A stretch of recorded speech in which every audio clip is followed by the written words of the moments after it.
اس بات میں کوئی دو رائے نہیں کہ دنیا بھر میں اسلام پھیلانے کے لیے ایک بہت بڑا ذریعہ وہ بندگان خدا ہیں جنہیں صوفیاء کرام اور اولیاء اعظام کے طبقے میں شمار کیا جاتا ہے۔ انہی عظیم ہستیوں میں سے ایک بلند پایہ روحانی شخصیت شیخ الشیوخ غوث زماں شیخ الاسلام بہاؤالدین زکریہ ملتانی سہروردی علیہ رحمۃ اللہ الغنی کی بھی ہے۔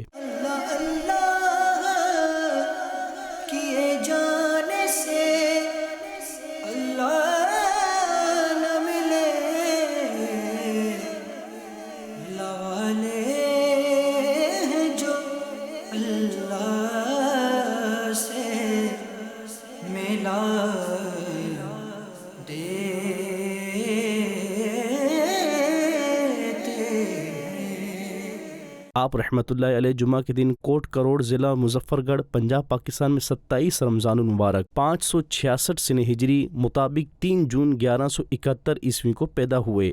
آپ صحابی رسول حضرت سیدنا حبار بن اسود ہاشمی کرشی رضی اللہ عنہ کی اولاد سے ہیں۔ آپ رحمۃ اللہ علیہ نے علوم ظاہری و باطنی کے حصول کے لیے خراسان، بخارا اور حجاز مقدس وغیرہ کا سفر فرمایا۔ جب بغداد پہنچے تو وہاں شیخ المشائخ حضرت سیدنا شیخ شہاب الدین عمر سہروردی علیہ رحمۃ اللہ القوی کی بارگاہ میں حاضر ہو کر بیعت کا شرف حاصل کیا۔ آپ کو صرف 17 دن بعد خلافت عطا کر دی گئی۔ آپ رحمۃ اللہ علیہ نے ملتان میں فرد اور معاشرے کی اصلاح کے لیے مثالی خدمات سر انجام دیں۔ حضرت بہاؤالدین زکریہ ملتانی رحمۃ اللہ علیہ نے 7 صفر المظفر 661 ہجری مطابق 21 دسمبر 1262 عیسوی کو وصال فرمایا۔ آپ کا مزار شریف ملتان پنجاب پاکستان میں زیارت گاہ خاص و عام ہے۔ اللہ پاک کی ان پر رحمت ہو اور ان کے صدقے ہماری بے حساب مغفرت ہو۔